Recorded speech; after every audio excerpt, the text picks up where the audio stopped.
কি রান্না করেছো? দেখো কি রান্না করলাম, ভাত, সাদা ভাত করেছি। এই ভাত রাতে আবার ভাত করবে? না না, রুটি করবো না। ও, এটা তোমার আর আমার? আরও থাকবে। এত ভাত খাবো? এত ভাত খাবো আমরা? সোনা যদি ভাত খায় খাবে, আরও থাকবে। আর ছেলের তো খাওয়া হয়ে গেল। আবার এই বেগুন ভেজে সাদা ভাত করেছি, আর বেগুন ভেজেছি হচ্ছে সাদা ভাত আর বেগুন ভাজা, আর এক পিস মাছ ভাজা রেখেছি। তোর ছেলে যদি বিকেলে খায়, আর ঝোল তো খাওয়ানো হয়ে গেছে। এই যে ঝোল, মাছ দিয়ে ঝোল কিন্তু অলরেডি ওর খাওয়া হয়ে গেছে। আর এদিকে পটল চিংড়ি হয়েছে। বেড়ে দিই তোকে, বেড়ে দিই। আবার খিদে পেয়ে গেছে।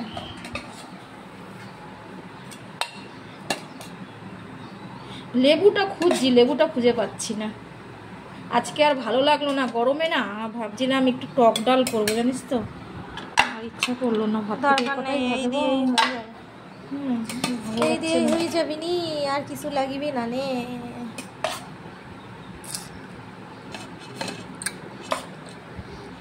পটল চিংড়িটা এবছরে সত্যি কথা আমরা প্রথম খেলাম। করেছিল এর আগে? কি বলো তুমি? হ্যাঁ, দেখাইনি। পূজা আসলো যখন, তখন তো হ্যাঁ পটল চিংড়ি করলাম। হ্যাঁ, ওরা আসলো সবাই, তখন পটল চিংড়ি করেছিলাম। আর এই নিয়ে দুবার হলো পটল চিংড়ি গরমে, এই গরমে, বুঝেছো? দেখো, আচ্ছা একটু ঘি আছে মা? আছে তো ঘি।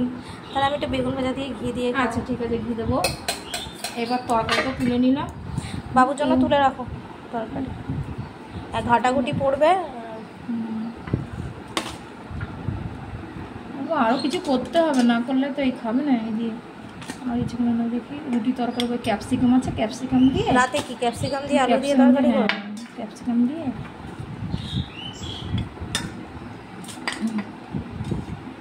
রিচ খাওয়া খেতে চায় না রে বাবা। 3 বেলায় গরম গরম তরকারি না হলে এদের মুখে রুচবে না, কি জানি বাবা।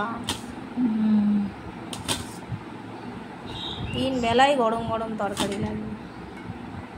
দেখ, আর দেবো চাটনি আছে। দেখো বন্ধুরা, কত লাল লাল তরকারি দেখেছো? দেখো আমি তো ঝোল খাবো না, আমি তুলে নিয়ে খাবো। খাওয়া দেখলে তোমার হাসি পাবে, জানো তো। শুধু পটল আর আলুটা তুলে খাবো। তরকারি আমাদের সাথে চাটনি আছে। এই দেখো, এই চাটনিটা তোমাদেরকে তো দেখিয়েছিলাম। এই চাটনি আজ মানে এটা কালকে, এই চাটনিটার রেসিপি তোমাদের কালকে আমি শেয়ার করেছি। তো দেখো, রেসিপি শেয়ার করা আছে এটা। তো এটা আমার চাটনি প্লাস আচার টাইপের, তেল ছাড়া আর কি চাটনি। দারুণ লাগে। সত্যি কথা বলতে কি জানো, এই চাটনি আমি মাকে বলেছি একটু বেশি করেই করে রাখতে, যেদিন করেছিল। কেননা এটা মানে এত ভালো লাগে খেতে, এর গন্ধটা এত সুন্দর না। মৌরি দেওয়া থাকে তো এর মধ্যে, মৌরি বেশ মানে ভাজা মশলাটা দেওয়া থাকে, ওই জন্য এত সুন্দর গন্ধ বেরোয়। এই যে বন্ধুরা দেখো, তোমরা নুনটা ভেজে নেবে। যার প্রেশার আছে তার পক্ষে তো খুবই ভালো, ভাজা নুন খাওয়া ভালো, কাঁচা নুন খাওয়া ভালো না। এর জন্য আমি এই নুনটা শেষ হয়ে গেছে বলে এইটুকু রয়েছে, আবার ভাজতে হবে। 1 প্যাকেট ভেজে নিয়ে আমি আলাদা করে রেখে দিই। হ্যাঁ, আমরা কে কি রান্না করেছে জানি না। আসো তোমরা, খেলে চলে আসো আমার কাছে, আমি ভাত দেবো। ভাত রয়েছে এখনো, তরকারি আছে বেশি। চলে আসো বন্ধুরা, এসো, শুরু কর। তো চলো না, ওখানে রাখো। টাটা বন্ধুরা। তো চলো, আজকের মতো এখানেই আমি ভিডিওটি শেষ করছি। আমরা খেয়ে নিই, খিদে তো পেয়ে গেছে। তো তোমরা কে কি রান্না করলে, কে কি খেলে, অবশ্যই কিন্তু কমেন্টে জানিও। তো চলো, টাটা, বাই বাই। আবার দেখা হবে অন্য কোনো ভিডিওর সাথে। আজকে কিন্তু আমি কোনো রকমের রেসিপি তোমাদের শেয়ার করলাম না, একটা ছোট্ট মিনি ব্লগ টাইপের শেয়ার করলাম। যদি ভালো লেগে থাকে একটা লাইক, শেয়ার, কমেন্ট আর সাবস্ক্রাইব করতে কিন্তু ভুলো না। আর আজকে দুপুরে রান্না ছিল একদম সিম্পল, পটল চিংড়ি আর বেগুন ভাজা, আর হচ্ছে গিয়ে মাছ ভাজা ছিল।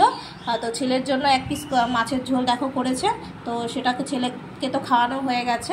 আর এই যে 1 পিস রয়েছে, ও যদি বিকেলবেলা উঠে মাছ ভাজা খেতে চায়, আমার মাছ ভাজা খুব ভালোবাসে আর কি। আগেই বলেছে দিদি আমার জন্য মাছ ভাজা করে তুলে রাখবে, আমি খাবো। টুকটুক করে কথা বলে তো, কুটকুট করে, এই বেছে দেবো, বসে বসে খাবে। তো চলো, আজকে আর বেশি কথা বাড়ালাম না, এই ছোট্ট একটা ব্লগ তোমাদের শেয়ার করলাম। কেমন লাগলো অবশ্যই জানিও। তো চলো, টাটা।